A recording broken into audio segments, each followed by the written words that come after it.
ಮೊದಲನೇದಾಗಿ 62ನೇ ವರ್ಷದ ಶ್ರೀ ದ್ರೌಪದಮ್ಮನವರ ಕರಗ ಮಹೋತ್ಸವಕ್ಕೆ ನಾನು ಎಲ್ಲರಿಗೂ ತುಂಬ ಹೃದಯದ ಸ್ವಾಗತವನ್ನು ಬಯಸ್ತಾ ಇದ್ದೀನಿ.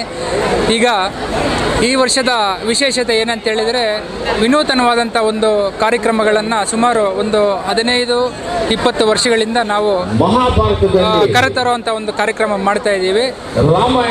ಅದು ಉದ್ದೇಶ ಇಷ್ಟೇ, ಈ ದೇಶದಲ್ಲಿ ಮತ್ತು ನಮ್ಮ ರಾಜ್ಯದಲ್ಲಿ ಇರ್ತಕ್ಕಂಥ ಎಲ್ಲ ಕಲಾ ತಂಡಗಳನ್ನು ಇಲ್ಲಿ ಒಂದೇ ವೇದಿಕೆಗೆ ತರಬೇಕಂತೇಳಿ ನಮ್ಮ ಒಂದು ಉದ್ದೇಶ. ಹಾಗಾಗಿ ಇವತ್ತು ಕೇರಳ ಆಗಿರ್ಬೋದು, ಆಂಧ್ರ ಆಗಿರ್ಬೋದು, ತಮಿಳುನಾಡು ಆಗಿರ್ಬೋದು ಮತ್ತು ಎಲ್ಲ ಕಡೆಯಿಂದ ಕಲಾ ತಂಡಗಳು ಬಂದು ಈಗ ಪ್ರದರ್ಶನ ಮಾಡ್ತಾ ಇದೆ. ಹಾಗಾಗಿ ಈ ಒಂದು ಸಂದರ್ಭದಲ್ಲಿ ಇದೊಂದು ಹಬ್ಬದ ಒಂದು ವಾತಾವರಣ ಸೃಷ್ಟಿಯಾಗಿದೆ ಅಂತ ಹೇಳಿದ್ರೆ ತಪ್ಪಾಗಲಾರದು. ನೋಡಿ, ನಮ್ಮ ಇವರು ಸುಮಾರು 15 ವರ್ಷಗಳಿಂದ ಸತತವಾಗಿ ಬರ್ತಾ ಇದ್ದಾರೆ.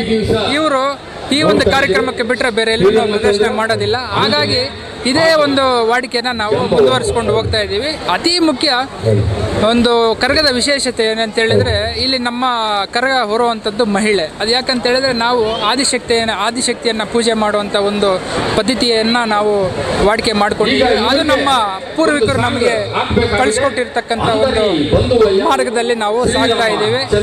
ಹಾಗಾಗಿ ನಾನು ಈ ಒಂದು ಸಂದರ್ಭದಲ್ಲಿ ಎಲ್ರಿಗೂ ಶುಭ ಹಾರೈಸ್ತೇನೆ. ಅತಿ ಮುಖ್ಯವಾಗಿ ಈ ಒಂದು ಕಾರ್ಯಕ್ರಮ ಇಷ್ಟೊಂದು ವಿಜೃಂಭಣೆಯಿಂದ ನಡೀಬೇಕಂತ ಹೇಳಿದ್ರೆ ಅದಕ್ಕೆ ಮುಖ್ಯವಾದಂಥ ಒಂದು ಕಾರಣ ನಮ್ಮ ಚಿಕ್ಕಬಳ್ಳಾಪುರ ಜನತೆಯ ಒಂದು ಸಹಕಾರ ಮತ್ತು ಅವರ ಒಂದು ಪ್ರೀತಿ, ಆಶೀರ್ವಾದ. ಅವರೇ ನಮಗೆ ಪ್ರೋತ್ಸಾಹ, ಸ್ಫೂರ್ತಿ ಎಲ್ಲ ಅಂತೇಳಿ ನಾನು ಈ ಒಂದು ಸಂದರ್ಭದಲ್ಲಿ ಹೇಳೋದಕ್ಕೆ ಕರಗ ಚಿಕ್ಕಬಳ್ಳಾಪುರದ ನಡಿಬೇಕಾದ್ರೆ ಹೊಸ ಪ್ರತಿಭೆಗಳನ್ನ ಅವಕಾಶ ಕೊಡ್ತೀರಾ. ಒಂದು ವರ್ಷ ಕರ್ಸತ್ತನ್ನ ಇನ್ನೊಂದು ವರ್ಷ ಕರ್ಸಲ್ಲ, ಬೇರೆಯವ್ರಿಗೆ ಒಂದು ರೀತಿ ಅವಕಾಶ ಕೊಡುವಂಥ ಕೆಲಸ ಮಾಡ್ತೀರಾ. ಇದರ ಕುರಿತು ತಮ್ಮ ಅಭಿಪ್ರಾಯ ನೋಡಿ. ಅದು ಈಗಾಗಲೇ ಹೇಳ್ದಂಗೆ ಸುಮಾರು 15-20 ವರ್ಷದಿಂದ ವಿನೂತನವಾದಂಥ ಒಂದು ಕಾರ್ಯಕ್ರಮಗಳನ್ನು ಕರೆತರುವಂಥ ಒಂದು ನಾವು ಪದ್ಧತಿಯನ್ನು ಇಟ್ಕೊಂಡಿದ್ದೀವಿ. ಹಾಗಾಗಿ ಒಂದು ವರ್ಷ ಈಗ ಆಲ್ರೆಡಿ ಡಿಸ್ಪ್ಲೇ ಮಾಡಿರ್ತಕ್ಕಂಥ ಒಂದು ಪ್ರೋಗ್ರಾಮ್ ನೆಕ್ಸ್ಟ್ ಇಯರ್ ನಾವು ಕರೆಸೋದಿಲ್ಲ. ಇನ್ ಕೇಸ್ ಏನಾದರೂ ರಿಕ್ವೈರ್ಮೆಂಟ್ ಇದ್ದರೆ ನಾವು ಕರೆಸೋವಂಥ ಒಂದು ಕೆಲಸ ಮಾಡ್ತೀವಿ. ಅದು ಜನ ಯಾವ ರೀತಿ ಯಾವ ಕಾರ್ಯಕ್ರಮ ಅವರ ಇಷ್ಟಕ್ಕೆ ನಾವು ಸ್ಪಂದಿಸಬೇಕಂತೇಳಿ ಪ್ರಯತ್ನ ಮಾಡ್ತಾರೆ. ಚಿಕ್ಕಬಳ್ಳಾಪುರ ಜನತೆಗೆ ಏನು ಆ ತಾಯಿಯನ್ನು ಬೇಡ್ತೀನಿ, ನಾನು ಮಹೇಶ್ವರಿ ತಾಯಿಯನ್ನು ಬೇಡ್ತೀನಿ.